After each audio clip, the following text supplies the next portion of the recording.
Bonjour chers amis bibliothécaires, ceux qui sont de passage ou nouveaux abonnés sur la chaîne. Aujourd'hui nous allons ouvrir une nouvelle page sur notre livre concernant la sorcellerie.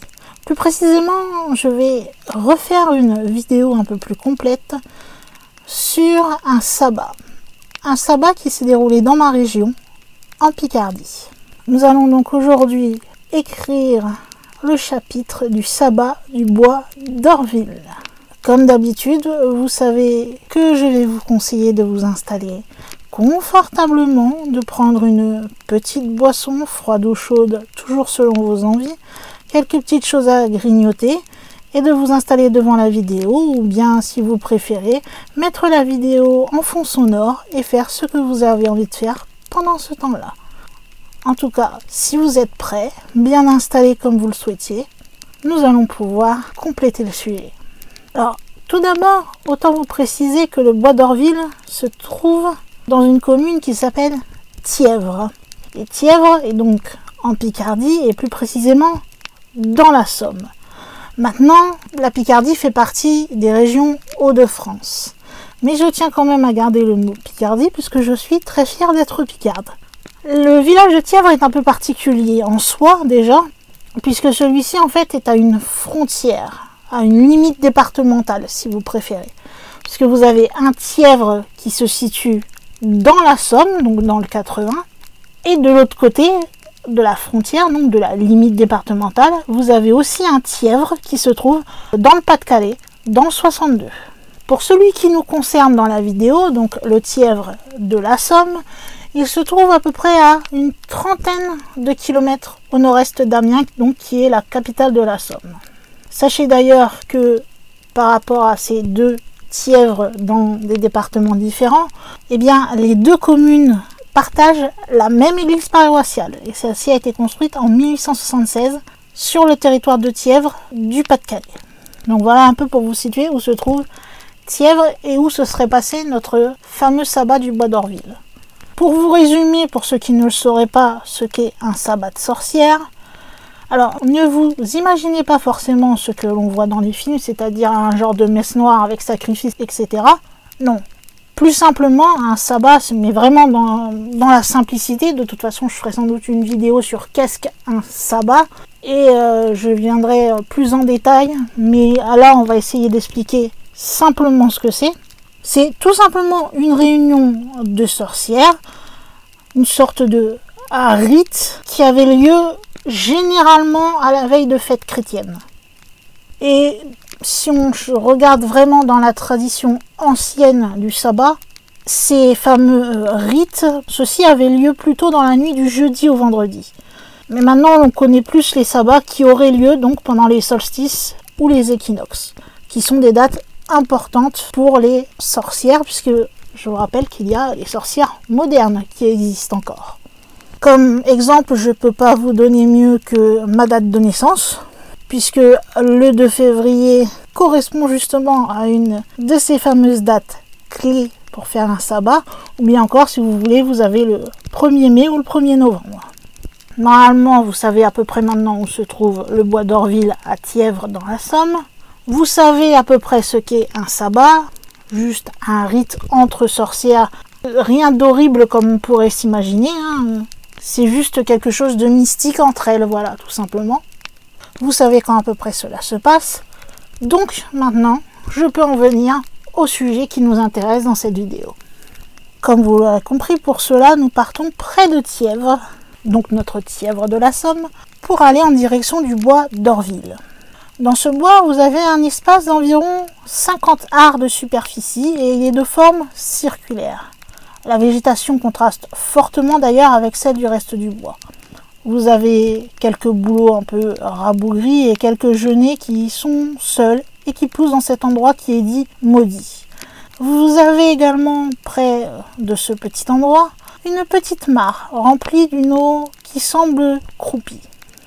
Les paysans ont l'habitude de désigner ce lieu comme le bois aux fées. Voici donc ce que l'on raconte sur cette fameuse partie du bois d'Orville. Il y a fort longtemps, chaque samedi soir, les fées et les sorcières avaient coutume de s'y réunir de fort loin pour y fêter le grand sabbat. Dès que la nuit commençait à tomber, les sorcières arrivaient, la lanterne à la main, et elles étaient montées sur leur fameux manche à balai en guise de cheval. À cette époque, on disait que lors de ce grand sabbat, on s'assemblait autour du maître Satan, et que chacun racontait les événements de la semaine, ou bien ils narraient à l'avance ce qu'ils avaient projeté de faire dans les semaines à venir. Après le conseil, il y avait une sorte de danse qui ne finissait qu'au matin. Une fois le matin arrivé, les rondes cessaient, les sorcières prenaient leur livre d'enchantement qu'ils avaient déposé dans les buissons, puis elles retournaient tranquillement auprès de leur mari qui, pendant ce temps-là, eux, dormaient paisiblement et ne se doutaient de rien. Mais un jour, il y eut un paysan qui a remarqué cette fameuse lueur, qui était très connue, les lueurs des lanternes dans le bois d'Orville. On ne sait pas pourquoi, mais ce jour-là, la fantaisie lui prit de savoir à quoi s'en tenir réellement avec ces fameuses lumières. Et en même temps, à quoi s'en tenir aussi en ce qui concerne les fameuses assemblées de fées ou de sorcières qui n'étaient que, entre guillemets, supposées et que personne n'avait jamais vues. Il va faire le tour du bois tranquillement et une fois qu'il sera arrivé devant le lieu du sabbat, il va se glisser dans les broussailles. Il va ramper jusqu'à ce qu'il arrive assez près pour apercevoir les sorcières. Bien sûr, il va rester tapi dans un buisson. Même s'il était curieux, il n'avait pas vraiment envie de se faire voir. Donc, il put examiner ainsi à loisir l'assemblée réunie par le diable. Il était arrivé au moment où les danses avaient commencé. Et justement, parmi les danseuses, il va remarquer que il y a quelqu'un qu'il connaît bien. Une de ses voisines de son village était en train de danser parmi ces sorcières. Et il l'entendit raconter à Satan qu'elle avait jeté un sort sur les bestiaux d'Orville, afin de se venger du nom de sorcière que lui avait donné justement l'homme qui possédait les bestiaux. Elle ajouta que les bêtes étaient mortes aussitôt. Les sorcières qui étaient réunies lors du sabbat s'étaient alors avancées. Le paysan, voyant celle-ci se rapprocher de plus en plus de lui, a préféré s'éloigner, toujours en rampant pour être le plus discret possible. Et en rampant, en s'éloignant, il sentit alors quelque chose sous sa main. Il regarda, c'était un livre. Tout de suite, il s'est dit, c'est sans doute un livre de sorcière. Il le ramassa et le mit dans sa poche. Estimant qu'il en avait assez vu, il va décider de partir du bois comme il y était entré et il repartit discrètement jusqu'à son village. Cependant, lorsqu'il a essayé de se rappeler quelle était la voisine qu'il avait vue en train de danser lors de ce sabbat, il n'arrivait pas à s'en souvenir. Il a cherché assez inutilement puisque, bizarrement, il ne s'en préoccupa plus. Cependant, il se rappelait quand même qu'il avait ramassé un livre et il alla montrer ce fameux livre de sorcière au curé. Celui-ci, intrigué, va l'ouvrir, mais bizarrement, il n'y avait rien d'écrit sur ce livre. Il n'était composé que de feuilles de papier blanc. Le curé, n'étant pas très bête, dit alors au paysan : « Ce livre est un livre de magie. Les sorciers et les démons seuls peuvent y lire les choses que nous n'y voyons point. Il te faut, samedi soir, ramener le livre aux sorcières. Sinon, il t'arrivera malheur. » Le paysan, un peu stressé, dut attendre le sabbat suivant. Et même s'il n'était pas très heureux de devoir y retourner, il espérait conjurer son fameux malheur que lui avait dit le curé, et il retourna au fameux bois des fées. Comme prévu, il y trouva les sorcières. Celles-ci l'accueillirent d'ailleurs avec joie. Il leur rendit le livre qu'il avait pris, et il partit. Sur le chemin, jusqu'à temps que celui-ci arrive au bord du bois, les fées et leurs amis, les sorcières, vont l'accompagner en lui disant : « Tu as bien fait de rapporter notre livre, tu as bien fait, et t'en aurais coûté bien cher, tu as bien fait. » Et puis, ce furent alors de gros corbeaux qui arrivèrent, si nombreux qu'on eût cru que tous les corbeaux des pays voisins s'étaient donné rendez-vous là. Ils le suivirent jusqu'au village, en croissant.